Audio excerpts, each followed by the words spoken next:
Live from downtown Vancouver at the Vancouver Film School campus, it's time for EP Live.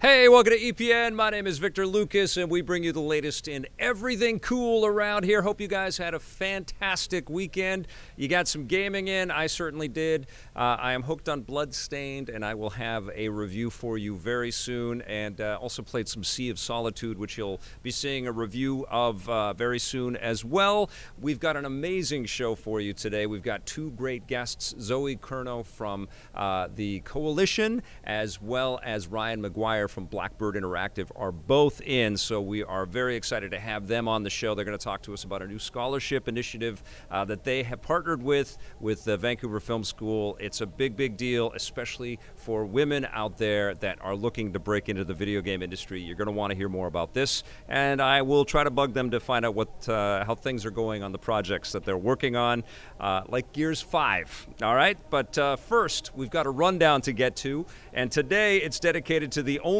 Ghost 1015 who says, gotta love these cheesy old school videos.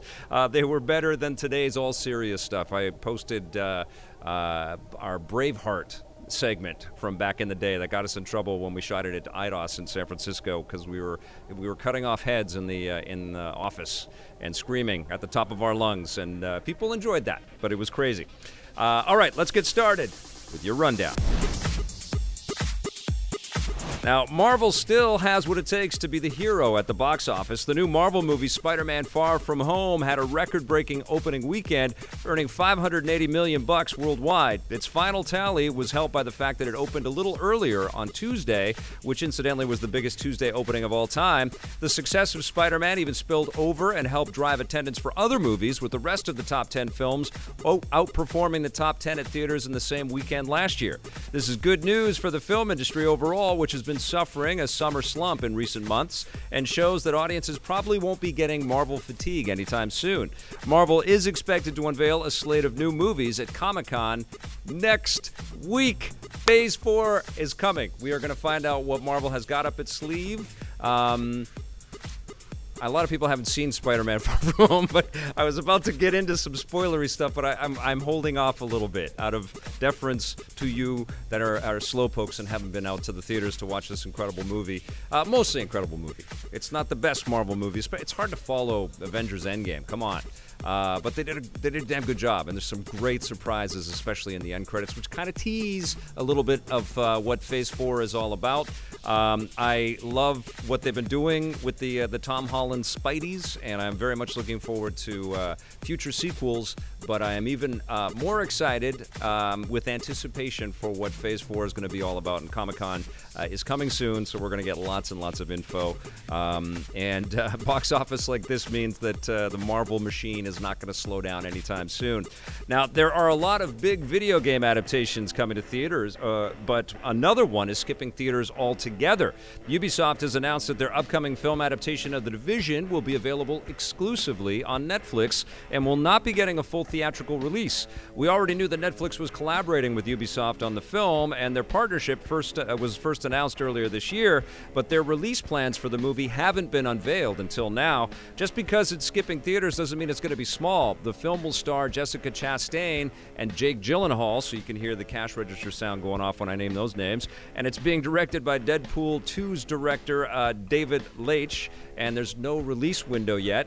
I am moderately excited for something based around The Division, which is really about, creating your own characters and thrusting you into this, crazy war scenario. For sure, it's going to be action-packed, but it's pretty hard to kind of identify with these characters that are all pretty generic kind of military people. So it's really incumbent on all of these movie makers to craft characters that we are going to care about and even associate with The Division, which just feels like it could be any kind of generic, Tom Clancy, vibing kind of military flick or video game. And that's not a bad thing in games, because you want to put your own sort of agency on all of this stuff. You want to be that avatar. But in movies, you want to really know and love and feel for these characters. So, you know, tepidly excited. But it's a big deal, and, you know, certainly by spending money on great creators, and presumably they started with an awesome script, hopefully. This could actually turn out pretty well. Although, you know, the Assassin's Creed movie that Ubisoft was involved with and with Fox a few years ago was terrible. Absolutely abominable. It was hard to watch. I felt affronted as an Assassin's Creed fan. It was just, I walked out of that movie going, oh boy, man, maybe making movies out of video games, not such a great idea. But one of these things has got to stick, right? Maybe it's going to be Sonic. Who knows? Maybe. Yeah, we got some optimism in the crowd. That's awesome. Now, we don't know if Rocksteady is making another Arkham game, but they are doing something with the franchise. Hooray! Warner Brothers and Rocksteady have confirmed rumors that Arkham Asylum, Arkham City, and Arkham Knight are being re-released in a new bundle, the Batman Arkham Collection. Didn't they do this already? They did this already. It's coming to Europe this September, although no word yet on when it might be coming to North America or if any of the games will be remastered or updated. As for what's next, Rocksteady hasn't announced their next project, but there are rumors that it might be another DC-related game like Superman or Justice League, or an entirely new IP. We'll have to wait and see. Now, we had Dax Ginn on the show and Adam Doherty talking about their new game, because they split off and started a new company, What Boy, but they both came from Rocksteady, and Dax mentioned that Rocksteady isn't making a Batman game, and that was the perfect time to you know, start fresh and create something brand new. And I don't know if he's just following the sort of public line, or if he emphatically confirmed that there is not another Batman game coming from Rocksteady, which would be shocking, but also that's a company that's earned whatever it wants to do now as well. And I think what would also be shocking is if they say, well, we want to make a Superman game that you like. That would be crazy, and I think that they're the caliber of studio that's actually able to pull something like that off.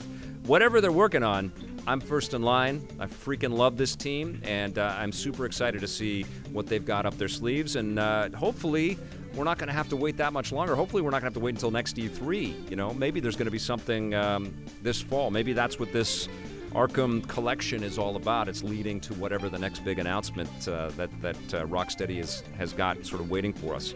My fingers are crossed. It's been more than 20 years since The Big Lebowski rolled into theaters, and now we're getting more from at least one of the characters. The long-awaited Big Lebowski spin-off movie, Jesus Rolls, is finally set to strike theaters next year, nearly 4 years after it finished shooting. As the title implies, Jesus Rolls will focus on the fan-favorite character, Jesus Quintana, a pro bowler and convicted sex offender with a record who appeared briefly in the original film. Actor John Turturro wrote and directed the film with the blessing of Big Lebowski creators, the Coen brothers. Given their reluctance to make sequels, this is probably the closest that we'll ever get to a follow-up, so hopefully it's worth the wait. And hopefully we've got Jeff Bridges reprising his role. You know, we all know that Jeff Bridges loves the character of the Big Lebowski, so hopefully he's got at least a cameo in this thing. That's a movie. Yeah, I have to be honest, I wasn't crazy about The Big Lebowski when I first saw it. I think it kind of went over my head a little bit. I loved Miller's Crossing. I thought the Coen brothers were mad geniuses, but I wasn't super blown away by The Big Lebowski. It felt so theatrical to me. But as I've gotten older and reflected on that movie and seen it over and over again, not only has it become a cult favorite for a lot of people out there, but it's improved in my estimation as well. I love John Turturro. He's an incredible actor, so I am fired up to see what this is all about, and hopefully the Coen brothers had at least some involvement with this. Maybe they worked on the script with them or something like that, but very psyched to see, and I hope it's great, and I hope it honors the original. All right, you guys, that's going to do it for our rundown today. Let's take a look at this day and everything cool.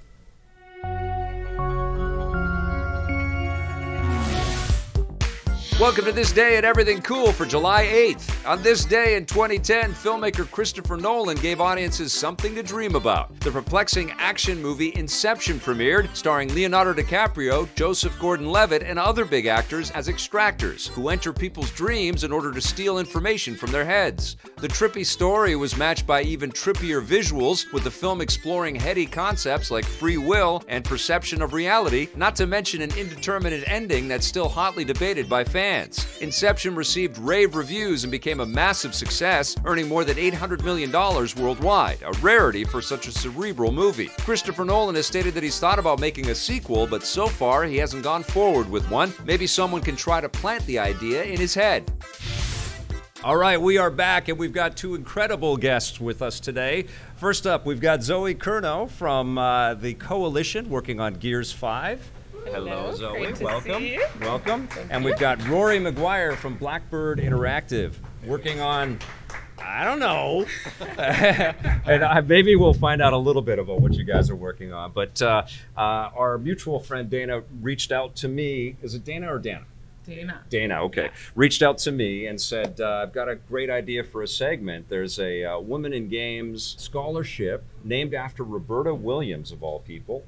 A legend in video games. She worked at Sierra Online making adventure games. It's about getting more women into making video games, yes, which you are very passionate about, Zoe. I am very, yes. Yes. So Zoe, take us into everything that this scholarship kind of entails, because it sounds incredible. For sure. So what we're really proud of is that it isn't just a scholarship. Yep. So 2 students will win full scholarships to VFS. So their entire tuition paid for. Okay. And there are multiple smaller scholarships as well. So at the end of the program, they're going to get their choice of working at either the Coalition or Blackbird.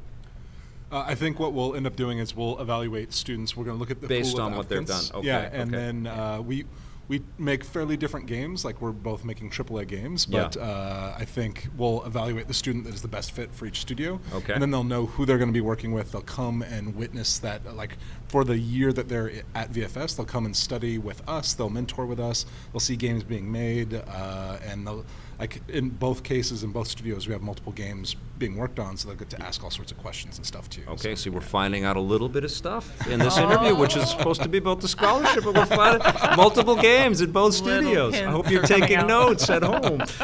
Rory, why did you want to be involved in this? Well, there's been a number of things over the years. One of the catalyst moments was, it was E3 a year ago? Last year. Yeah, last year. And it was an amazing game for the amount of women that were in games being shown, but every single time a male creator would come on stage and then introduce this female character, and it was just inauthentic and disingenuous. Like, it just made no sense. And you know, a little bit of that is acceptable, but when it's so systemic in this case, it was not acceptable. And it's definitely gotten better in the business. It has. And I've been to every E3, and it's been fascinating to watch. There has been some positive progression. The booth babes are gone. Yeah. There are more women, you know, involved in the creation of titles. It's not just the marketing side or the PR side. Not that those aren't important jobs as well, but it's been good to see. But yes, a lot more can be done. Yeah, and I think you know, we look at it obviously from an ethical perspective, in that it's the right thing to do, but it's also business-wise, it's the right thing to do as well. That, right. Men are far more productive when they work with women. Numerous studies have shown, from like Harvard Business Review, and then also in terms of the authenticity of our games. If you have any amount of women playing your games, and you know, newsflash, most games have women playing them. Yeah. The experience is far better if there are women designers contributing to that. Right, right. Zoe, can you tell us a little bit about the women that work at the Coalition? You've got a pretty good collection of women that work at the studio. We do. Something that is amazing at our studio, and actually quite unique for the studios I've worked at, because I've worked at a few, is we have a really strong presence of women on the leadership team. So our senior leadership team is actually 50% women. Fantastic. Our production team is over 50% women. A lot of them are senior producers like myself, and leading whole parts of the game. And so you definitely see that influence in our studio, which isn't totally common in our industry. And so what I really would love to see, though, is we only have 2 female designers on our entire team. And so I'd love to see that change. Yeah. And see those women go on to become design leaders. So something actually I think Rod talked about last time he was here was bringing Bonnie Jean Ma back to our studio. Yeah. So she's our franchise narrative lead. So she's in a creative role, and seeing her, and now I'm seeing some of the younger women in the studio are going, ooh, that's cool. You know, it creates that atmosphere of, I want to do that. That's awesome. So there's a lot of slogans out there in the industry that say, you know, if she can see it, she'll want to be it. Yeah, yeah. And so we need to send out those positive role models too.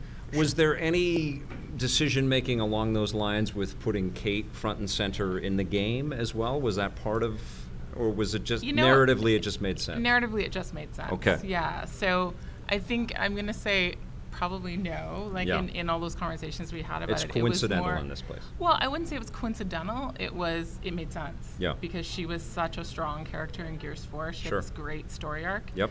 I mean, seeing everything that she went through, spoiler at the end of Gears 4, what she has to do to her mother and the sacrifice that she makes. And having that continue into Gears 5, it just made sense that was her story. Yeah. You know, there wasn't this big conversation like, we must make this change. It was more, Gears has actually always had quite interesting female characters in it. You might not think that, but it has. And the women go into combat, and they are a part of the squad. So I think it was a natural progression, actually. And just extrapolating on what was already laid before. Exactly. It made sense in the universe. Yeah. That is fantastic. I want to talk a little bit about what got you into games, because we were talking before we were rolling that I interviewed you in 2006, and that was your first time ever being interviewed on camera. It was, absolutely. And you were working at Backbone. I was, on Sonic Rivals on the PSP. So that's incredible. We've been doing this a long time, Zoe. I feel old right now. No, it's all good. It's good, man. It's good to have a career in this business. It's true. Yeah. But what made you decide you wanted to make games? You know what? I played games my whole life, from a little kid, mostly because I have two older brothers. Yeah. So they were really into it, and we would play, we'd play a lot of Medal of Honor together. Yeah. Before that, a lot of Nintendo. And then I was a photographer, so I went to fine art school. My family is a very art family, so it was very normal in my family to go to art school and do something creative. Cool.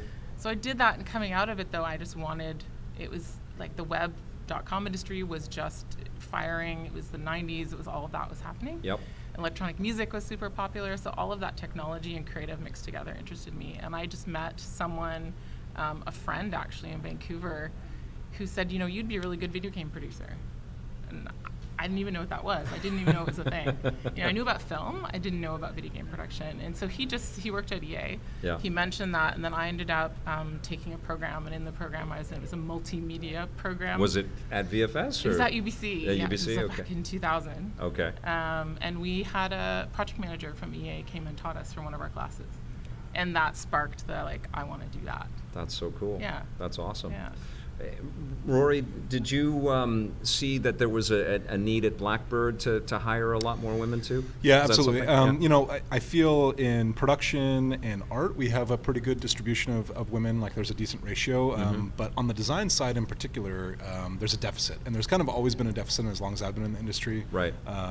And it's something I wanted to change, and we were actually staffing for one of our teams. We were staffing for about 8 design positions. Yes. And I think I saw about 200 applications, and I would say 8 or 9 of them were women. Yeah. So we have to say something to any women that are watching here, right? That's part of this discussion absolutely. here. Is like take the jump. Come. No, absolutely. We want you. Yeah. And in this case, what we felt was happening too was that that it wasn't about hiring women, it was actually about opportunities for women before hiring even begins. Right. And that's partly what inspired the scholarship as well, is that when a woman is going into VFS and their instructor says, do you want to be a producer or a designer, there's a lot of pressure pushing them towards production and less towards design. Wow. So we wanted a little more positive gravity well towards design, so to speak. Is that what the scholarship is focusing on? Yeah, is to go into the design world. Into game design. Yeah. And that's both level design, gameplay, to some degree UI design, but design. Yeah, narrative. Yeah, absolutely. Have you, been around different types of designers to see, what might be some of the differences between a female designer and a male designer? Or that is a great question. I don't know if anyone has ever asked me that before. Yeah. I think that is fascinating. You know what? I don't think particularly there's necessarily a difference there in the way they design or the way they work. I don't know if you've seen that. But I think it's what Rory was referring to is more when you have diverse teams that includes race, sexual orientation, gender. You get smarter teams. Yeah. There's a lot of research around that. Yes. So, yeah, I think that's what's important is getting that diverse conversation happening. So it's not just a bunch of people that are exactly the same, high-fiving each other and going, that's a good idea, and no one else giving that other perspective. It is really important. When you came into the business in 2006, it was a very different industry. It was. And there probably were a lot less women working in games at that time. Yeah.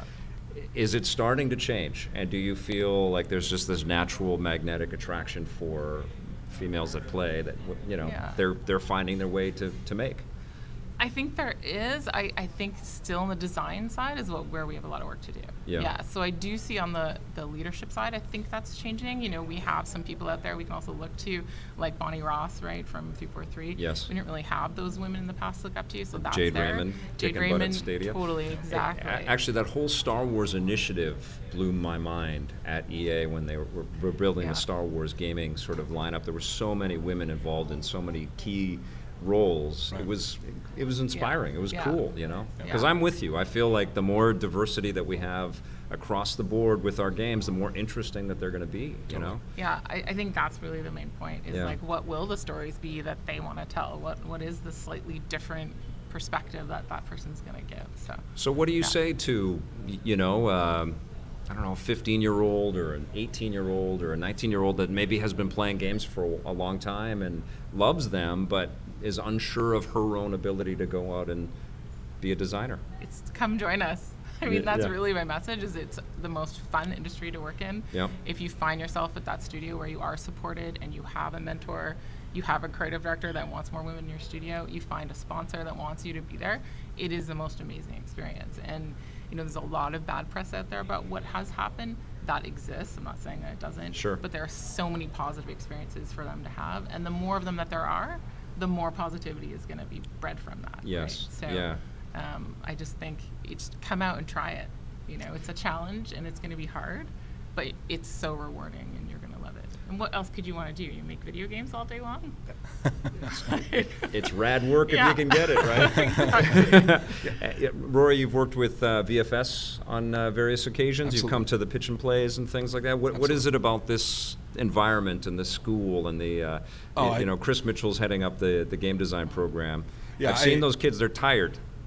But they make amazing things in a very little bit of time. They work so hard. Yeah, the school is really, certainly in the top 10, top 5 of schools in North America producing game designers. At Blackbird, we recently had Chris Mitchell come by, and he was like, "Oh, can I round up all the VFS grads for a photo?" And I was like, "Yeah, sure." And he ended up taking like half of the design staff. Like, it was surreal. And I knew that in my head how many VFS grads we had, but to actually see the numbers of all these empty seats and all these people standing over with Chris. That's great. But yeah, I absolutely love what they're doing with the school. The designers they produce are fantastic, and it's a great program and continues to be an amazing program. Do you feel like that's especially relevant for the future of games, is to have some education and some, it's not just a bunch of theory. You get a lot of hands-on time here, and you also have access to a lot of professionals that are in the field, and there's some assessment of that work from professionals. Do you feel that that's an important part of it, or can you come in out of the blue and tinker on some editors and be a game maker without all of that educational background? I think games are a unique medium in that there's huge 1,000-person dev teams, but there's also 3-person, 2-person, 1-person teams that are making games too. So there's not a lot of media like that, or there's not a lot of media like that. However, I would absolutely encourage people to go to school just to learn things that are outside of their comfort zone, outside of what they know, and then more importantly is establish connections. Like, film is a great reference point where there's hundreds of film schools across North America, and most of the great filmmakers come out of like 4 or 5 of them. And from my perspective, VFS is in that echelon for games. So it's really amazing what they've done. It's been eye-opening for me to be based out of the cafe here, right on campus, and a lot of my guests have been they've graduated from this school. Yeah. They've come from VFS, you know. They might not have started in games or whatever, but they've ended up there, and it's been really amazing to see all that. Yeah, one of the lead designers actually on our campaign team was from GDO1, so the very first game design class. Crazy. Yeah. Yep. That's so awesome. They're everywhere, and I think there are a lot of our studios, and we've also seen, because there was a previous Women in Games scholarship here quite a few years ago, and we've taught some of those women, and they've gone on to be incredibly successful. One of my mission producers was one of the women who won that scholarship. That's and great. So, they're out there.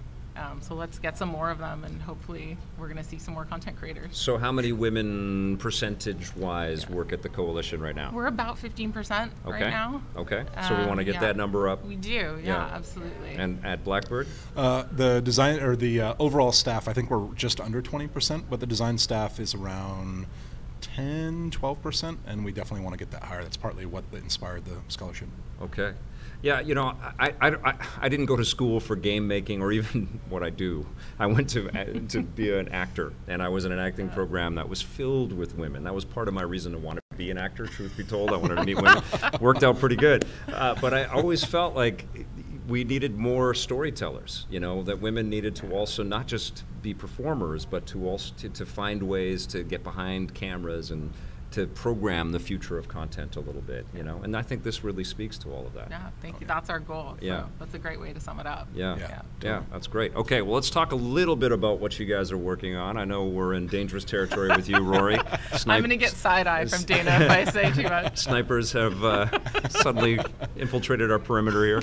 But we saw the escape at E3, the escape mode for Gears 5. It was crazy fun. Yeah. Did you play it? Worked right away. I was like, oh, God, this is cool. This could be its own you thing. You should hear when we do play tests at the studio. It's just hooting and hollering and yelling and screaming. Yeah, I was playing with like this Italian guy beside me, and we were screaming at each other. No, run this! Worked out pretty good. Did you leave anyone behind? No, we got out. We did okay. Yeah, we got out. So that we know is coming. How do you describe Escape for people that don't know? Escape is 3-player, so 3-player co-op. 3 new characters, Lonnie, Keegan, and Mac. Awesome characters, actually, who are super fun. They make me laugh out loud when you hear what they say in the game. And they're hive busters, so they're going into these hives. They are going in and planting a venom bomb, and then you have to outrun that venom bomb to survive, and you can leave no one behind. So. And you don't have hardly any weapons at all. You start out with a pistol, which is terrible for me because I'm really bad at using a pistol. But then, the more enemies you execute and things that you do allow you to get different weapons, and then it changes the strategy. So it's sort of very clutch, like it's very stressful at times. Awesome. But it's super fun. It really was. Okay, well, let's lay out, because I know everybody's like, ask about the campaign mode, and ask about versus, ask about horde. So those are the key pillars of Gears. I hate using the word pillars. It's such a marketing term, but I used it. But they're the key sort of components of Gears. And so we're going to find out about Horde? Versus next. Versus next. And when the tech test is coming up. Okay, and the tech test is coming up when?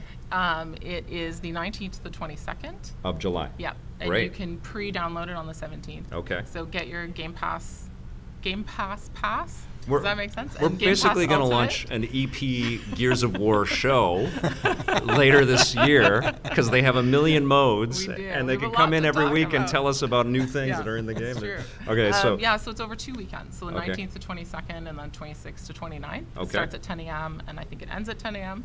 And so it's a great way to see versus mode. Great. And there's a few different modes inside that you can play. Okay. And so you'll get to see some of the maps in there. You'll also get to see Boot Camp, which is a new onboarding map that we have. So we've actually put our tutorial into its own little map and its own little place for you to explore. You just got to sign up and you're playing that. Yeah. Yeah, you don't have to buy anything. You can pre-order. Okay. You get into it if you don't have Game Pass. Okay. But Game Pass is a good deal because you don't have to sign up for a maximum amount of time. I think if you have an why wouldn't you have Game Pass at this point? It's the best thing ever. It's like Gamer Christmas every day. Totally. Okay, so you can get in it, but you also have a show on TBS. Yes. What's that called again? Brothers. E-League. But it has a tagline. Okay. Yes. Bonds and Betrayals of Brotherhood. Okay. That's what it's called. Okay, it's the best name ever.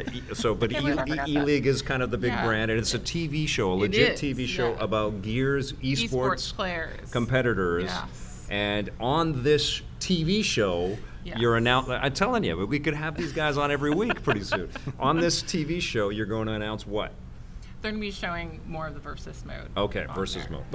But Horde mode info is coming soon. Horde will be coming in August. In August, okay. Around Gamescom Around Gamescom-ish time, Okay, yes. okay. Yeah. And then as we get closer to launch, then the campaign. Which is not far away, it's September. No, September 10th is the worldwide. You look remarkably well rested for something that's coming out pretty I'm soon. impressed you kept all that in her head, too. There's a lot of details there. There's a lot of information leaking out my other ear. Not just this scholarship, but Zoe's sort of, the stuff that she's focusing on is the campaign, which is exactly what we cannot talk about at all right now. Sorry. Okay. There's so much to talk about, too. But that will be coming up. So. Okay, well, we'll have you back for that for sure. That would be great. Yeah. Love to talk about it. And congrats, because I know that this is an enormous game and an enormous part of Vancouver development in general. And your team has, how big is your team now? It's like... We're plus 300. 300 people. You've mobilized a Spartan army to make this unbelievable. That's unbelievable. So we're all expecting to be floored by the launch of Gears 5. So we think people were it's the biggest, most ambitious Gears we've made. So probably the biggest game out of the city, I would imagine. That sounds right. That's probably true. Right? Yeah, I hadn't thought about that, but to date, incredible. We can't wait, and I speak for everybody here, but also everybody that's watching and every Xbox fan out there. Thank you. So very cool.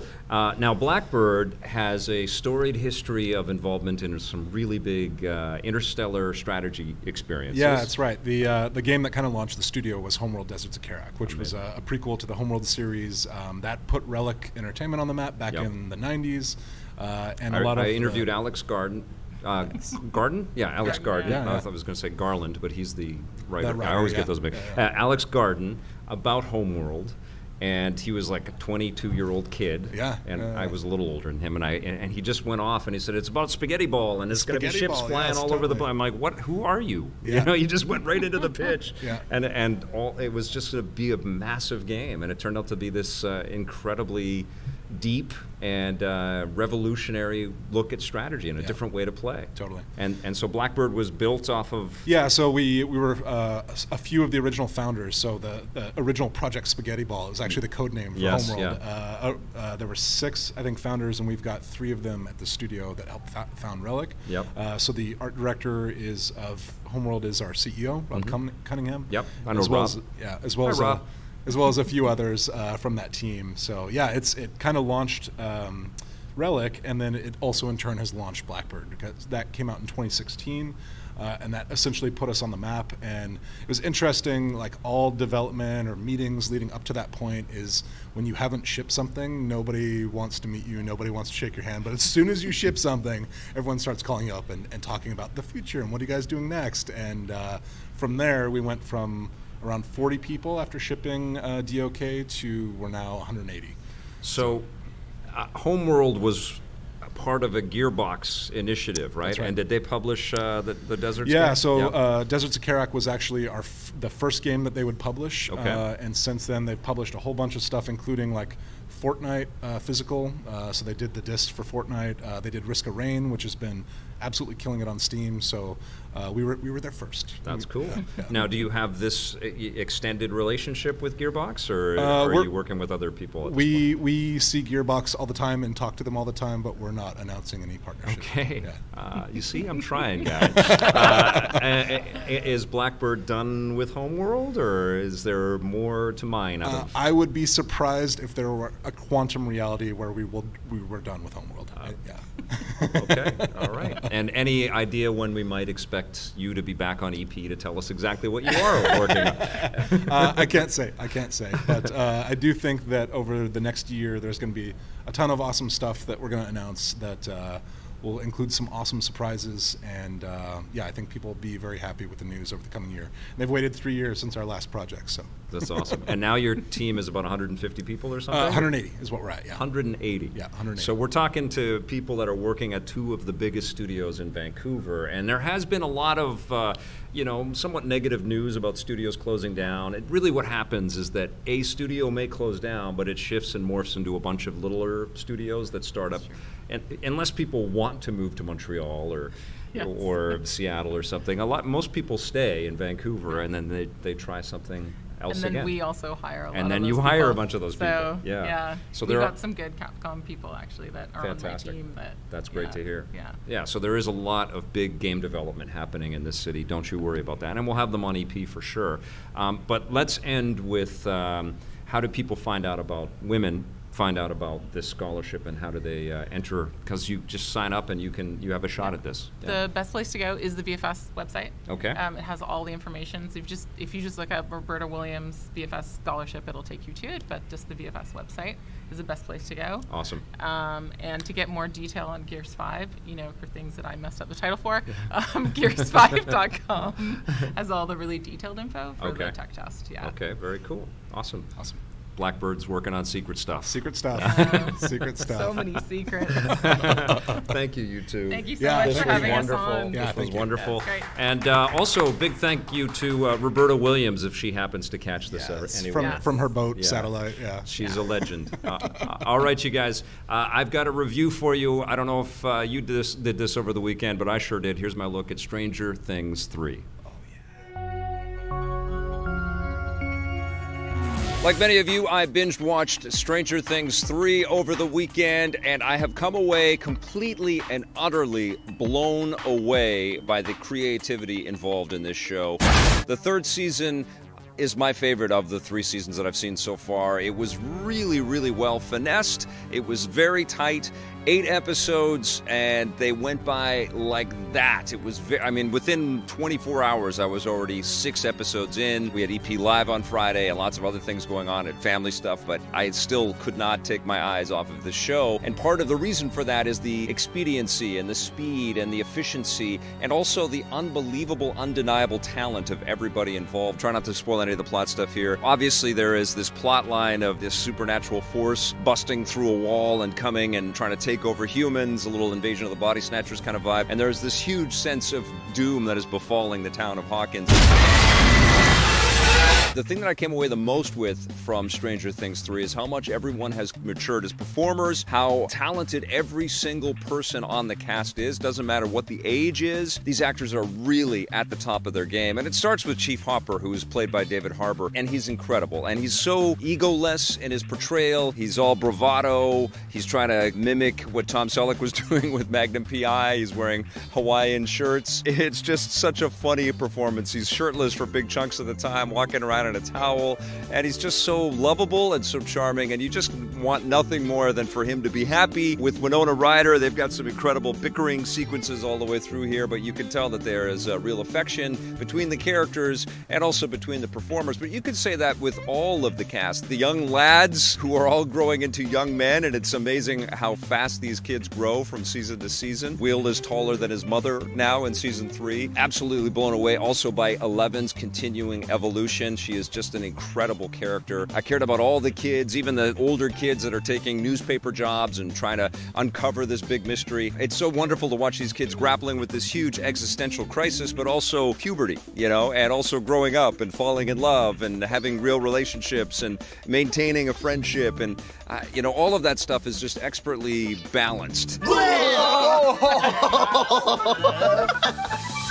How many children are you friends with? There are homages to Fast Times at Ridgemont High. There are homages to the Alien movies. Ghostbusters again, for sure. Lots of Raiders of the Lost Ark, lots of Steven Spielberg kind of vibe, lots of Poltergeist. There's just lots of mimicking and lots of appreciating and lots of tips of the hat to all the incredible work that came to us through the 1980s. And I have to tell you, as somebody that was alive during that time period and went to all the movies that Stranger Things expertly evokes, it's surreal for me to hang with these kids, with these people in this show, and see everything in beautiful 4K resolution with HDR lighting, sort of effects piped in over the edges and stuff. It's just a beautiful looking show. And I remember going to malls like the Starcourt Mall, which we're in for big chunks of time this season, which also reminded me a little of the Dead Rising games. It is surreal to see everything with such picture-perfect clarity. All the old technology, all the clothing, the hairstyles, the pool scenes, like all of it just brought back so many crazy, vivid memories for me growing up, and maybe that's why I love this show so much, because there is just this nostalgic kind of glow across every person and every set piece, like the living rooms and the tchotchkes and stuff that you see on shelving. I saw all that stuff as a kid, you know, and I haven't been able to see it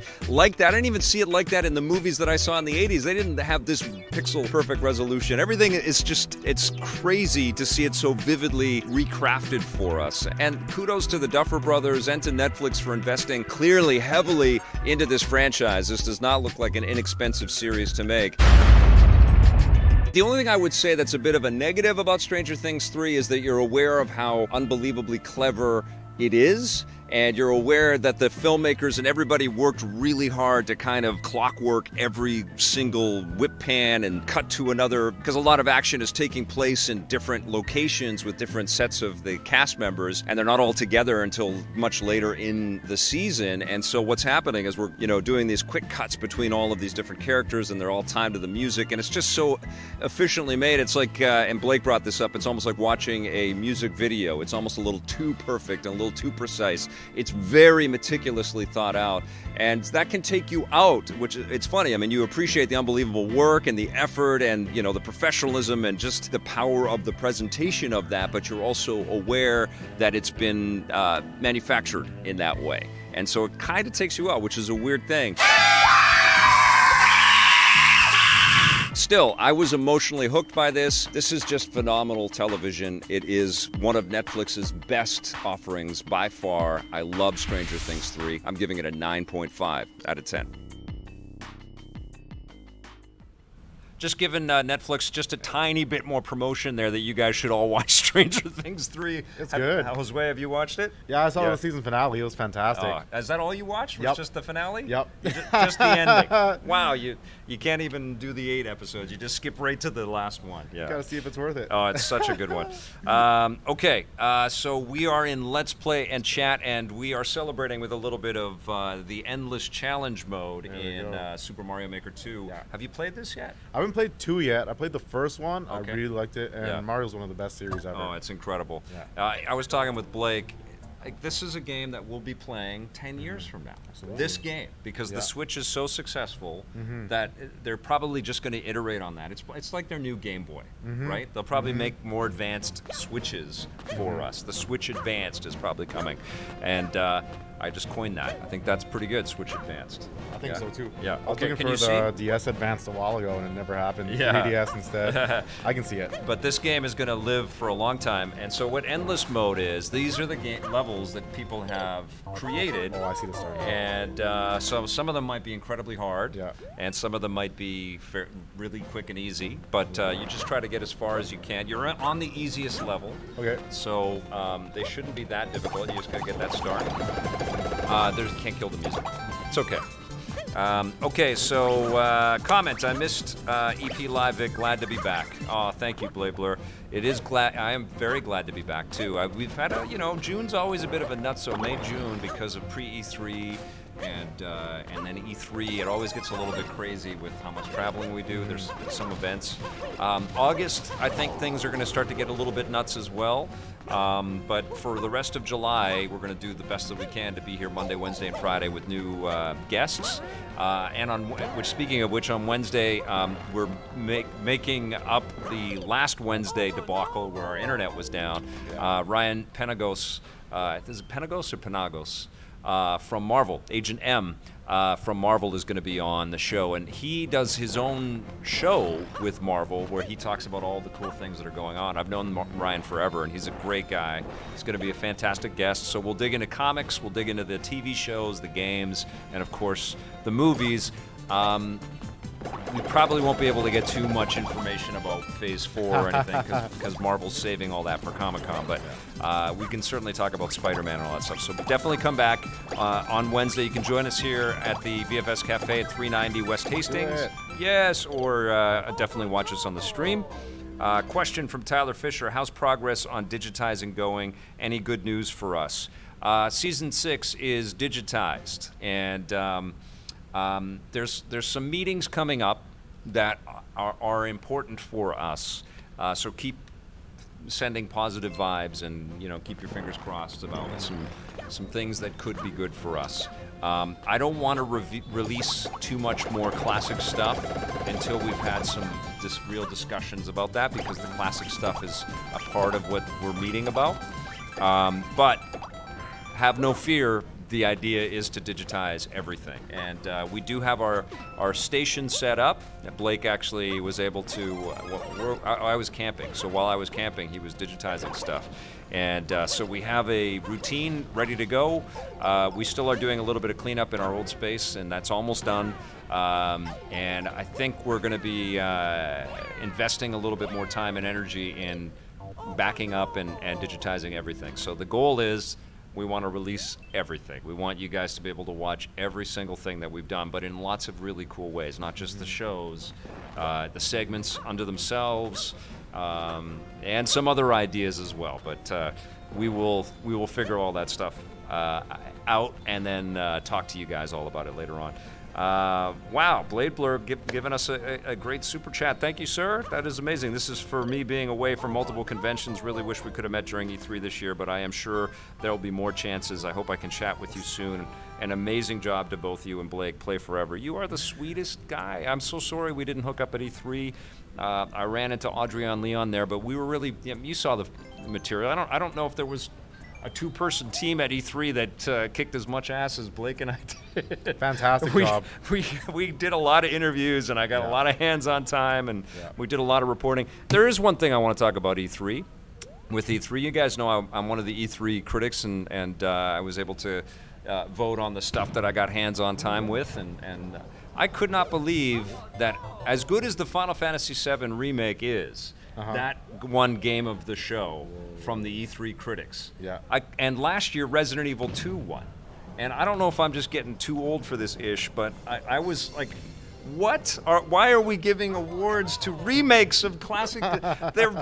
We know these games already. They're great games, but I could not believe it, The Outer Worlds or Luigi's Mansion 3 were the obvious choices for the best game of E3 this year. They were both incredible. Yeah. And I mean, Final Fantasy VII Remake, don't get me wrong, it's going to be rad. It's going to be really, really good. It has to be. Square can't drop the ball on that, but God, no, it should not have won the best game of E3 2019, and nor should Resident Evil 2 have won the best game of E3 2018.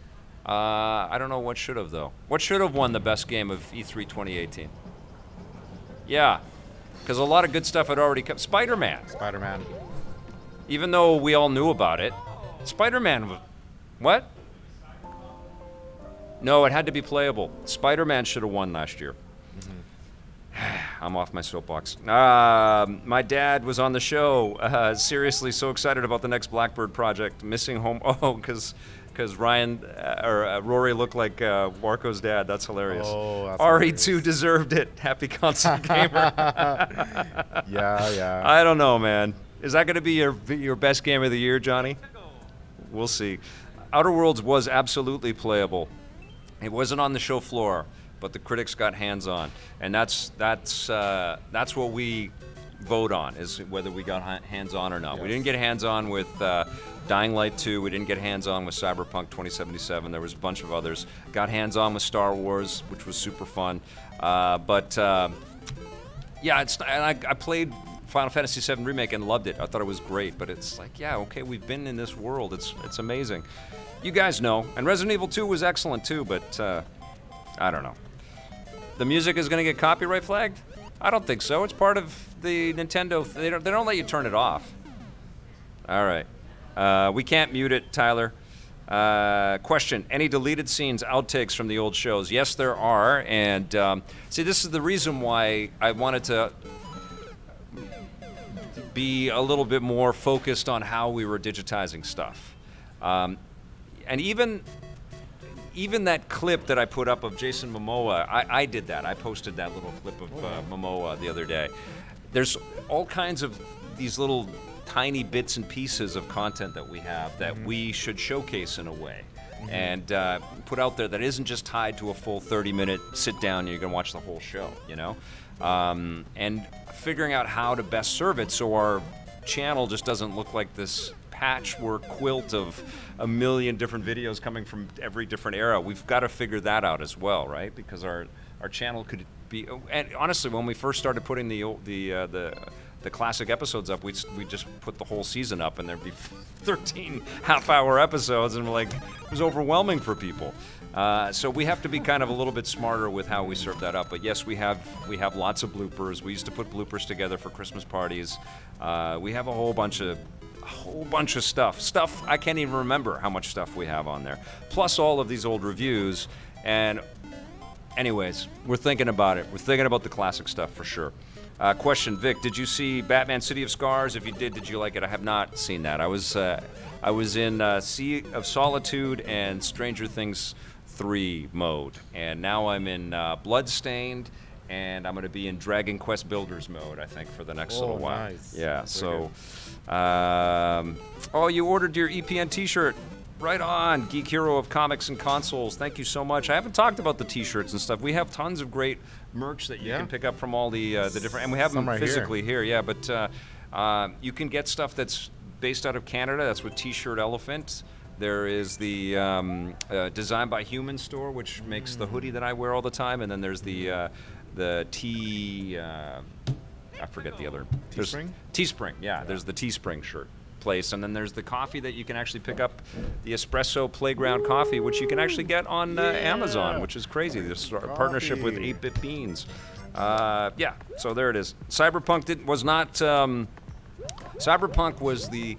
I think it's the aspirational game of E3, both last year and this year, but we didn't get hands-on with it. But it certainly looks amazing. Oh, you're talking about Resident Evil 2 there, Johnny. Okay. When isn't he? Love bloopers and behind-the-scenes stuff. We OGT viewers missed out back in the day. We will definitely post some of that stuff. Blade Blur putting the link to the T-shirts. You rock. Question from Blade Blur: would you make a best games of the decade segment in December, like you did with Scott in 2009? Oh my God, that is an excellent question, Blade Blur. Yeah, I definitely would. Let's make. Do you like that idea, Blake? Best games of this last decade? 100%. We've got to do that. Oh yeah. Do it. Yeah, and maybe we'll get some insights from Johnny, and I'll reach out to Scott and see if he wants to do something. That's a great call. I love it.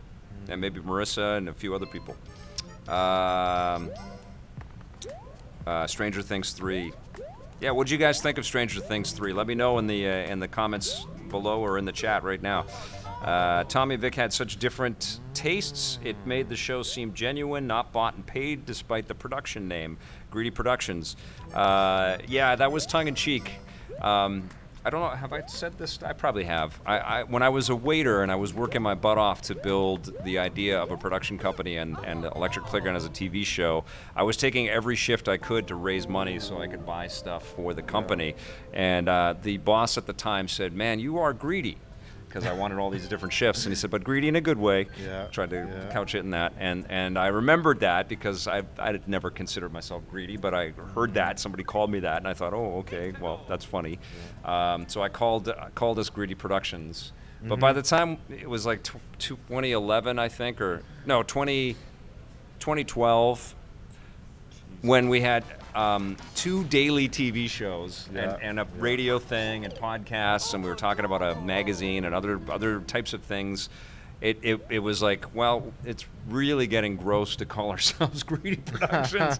At this point, we're 20 years into this. We have to come up with something. So EP Media became the new brand. But it was always a joke. And I think I've expressed that Gene Simmons did a cease and desist with our logo because he had a money bag logo for something that he did. I think his probably came after mine. I'm not sure, but we had a money bag falling at the end of our title sequence, and he and his lawyer sent something that said you can't use that as your graphic. It was like, okay, Gene Simmons of Kiss, you seriously? Okay. So I had to sign an agreement with Gene Simmons saying we would change our graphic, and we did. Gonna try to watch the series now. You're gonna love Stranger Things 3. Question: how's progress? Okay, got that one. What do we got here? Resident Evil 2, awesome, so I think they deserve some credit. Spider-Man is really good too, Rick Savage. Let's put you more in the Spider-Man camp, Rick Savage. Spider-Man should have won Best of E3 last year. Star Trek 3. Stranger Things 3 is outstanding so far, and the way they are showing the cast maturing in the 80s is beyond nostalgic. Yes, the Wren, you and I were there. That was the surreal thing, was like how crystal clear and beautiful all of those 80s things. I was here in the crowd the other day, and I said that we're gonna die before the 80s dies. Yeah, it's for sure. Right? It was an incredible period. Johnny and I talk about the 80s every review we make because it was so influential, you know? Yeah. You know what it was? It was Star Wars in the 70s and Spielberg's movies as well, but Star Wars for sure. Oh, yeah. It was like an eruption that happened, and it changed everything, and everybody wanted a bit of that Star Wars magic, and the idea of franchises and merchandising just went through the roof. You know, toys got amazing in the 80s. And because there was all of this ancillary stuff, and television shows started to get into fantasy in a big way, it's basically fantasy just took over in the 1980s. And we were the direct benefiters of that, you know. I'm sure Johnny was a regular reader of Starlog magazine back then. That was like, there was no internet. There was no, you know, you'd get a monthly magazine like, when are the nerd things coming? And you'd have to wait until they came out, you know. And it was very, very special. And now we have it pumped out so much. Like Stranger Things comes out and it's sort of uses every reference from every 80s movie that you love, and you watch 8 episodes of that show, like, and it's movie quality production, and you watch it and it's like, it's over, boom, okay, when's Stranger Things 4 coming out? Right. And it's over a weekend. Yeah, it's crazy. Let's see, rocket and ray guns have been around since 2009. First winner was Batman Arkham Asylum, funny enough. Blade Blur is our historian right now. This is incredible. Why do I remember stuff like that? I guess extra time in my life. I love that. It's wonderful. See, this is stuff that I kind of want to tie with the way that we release this information, these videos. Like every time I watch one of these old classic shows, it's like, oh yeah, we did that. I'd like it to be a little bit more clearly defined. Anyways, I remember buying my first NES system at the electronics boutique in a mall, like Stranger Things 3, yes. Crazy days, man. Tyler Fisher was born in '83. Happy console gamer. Starlog was great. Yes, shout out to Starlog. This show dedicated to Starlog. Nintendo Power for sure. I used to read. I mean, that was what precipitated my dreams of Electric Playground. I used to read those magazines. Oh, yeah. Electronics Gaming Monthly for sure. But in the '80s, there were magazines like Electronic Games. There was the Antic, the Atari magazine. There was the Video Games magazine. I still have tons of those old mags from the 80s. Those were all of the building blocks of my nerddom, you know, and certainly Star Wars and Raiders and Superman, all those things. You should do it, Vic. Make a whole show just talking 80s forever. Yeah. Funny you should mention that. What? Yeah. Did I just get a scoop? How do you think Marvel Ultimate Alliance 3 might turn out? Audrey on Leon. I am freaking ecstatic that it is coming. I think it's amazing that Nintendo is working with Team Ninja on this. Awesome. It looked incredible, and it moved super fast when we played it at E3. So I am super, super fired up. I can't wait for the code. I just hope that all the story bits are there. I just hope that the allegiance to the comic lore, like Mua 1 and Mua 2, both. And Mua 1, I think, was even better than the second one. The second one was pretty good, but it had cooler tech, but the stories were good. The stories were really cool. Talking 80s. Heard it here first. Talking 80s. Robert Xavier. Is that the name of the show? In the presence of the Koopa King, one must bow, sir. It's a good question. Oh, Audrey on Leon was asking Happy Console Gamer what he thinks. I sometimes watch old 80s and 90s commercials on YouTube. Brings back the days of a simpler time. Absolutely, Gamer Freak 84. The mall is perfect, the Wren. I voted Spider-Man with you, Vic. That's right, Blade Blur. Still playing that game. 10 months later, I was just playing it. I just streamed it with the Far From Home costumes. Amazing. I just bought it, and it's amazing. Spider-Man on PS4. And any Let's Play? You just bought it? Yeah. Oh, it's so dope. Any Let's Plays outside of EP Live coming soon? Basically where I'm streaming from home? Yes, I'll be doing that again for sure. I had a lot of fun doing that the other day. And I feel like you guys are probably paying attention. We're not doing the rundowns every single day. It's just a big sort of production commitment. They might start up again, partially because we're dealing with other external stuff that we have to deal with. But that allows me time to like sit down and play a game and then stream that, do a little Let's Play and chat for a longer period of time. So might be doing a little bit more of that kind of thing. How's that for non-committal? No, Dying Light 2 was incredible. Yes, Blade Blur. That's good. Was that playable? Did you play that? Oh. No, I would have voted for that for sure. Any other questions? Question from Tyler Fisher: did I ever finish or review Umbrella Academy? I sure did, and I loved it. I thought it was so quirky and weird, and artistic and creative. It was beautiful. I love that show. I'm really looking forward to more of that show, and I was really happy to hear how successful it was. I think it was the most streamed show in the world when it came out, but probably it's just been eclipsed by Stranger Things 3. Homeworld, the series Vic gave 11s and Tommy couldn't stand. It's so true, Tyler. Okay, you guys, it's 5:30, and we've got to start wrapping up here because the cafe closes here pretty soon. So that's gonna do it for our show today. Thank you, Josue. What do you think? Did you get past the level? I beat one level. Yeah? That's how it goes sometimes. These levels are very creative and cool. All the styles are awesome. I love that they have the different generations of Mario Brothers. Did you get a Switch yet? Have you got one? I don't have one yet. No, okay, well, this game is going to sell a ton of Switches. It's incredible. For sure. Nintendo's on fire, man. Not literally, just figuratively. On good fire. On good fire. Yeah. Thanks for watching, everybody. We're going to be back on Wednesday. Ryan Penagos from Marvel is going to be our guest, and I can't wait to talk to him about all the Marvel goodness that's out there. Make sure you come back for that. Make sure you are paying attention because we're going to have some new content for you tomorrow as well. Thanks for watching. We'll see you Wednesday. Play forever.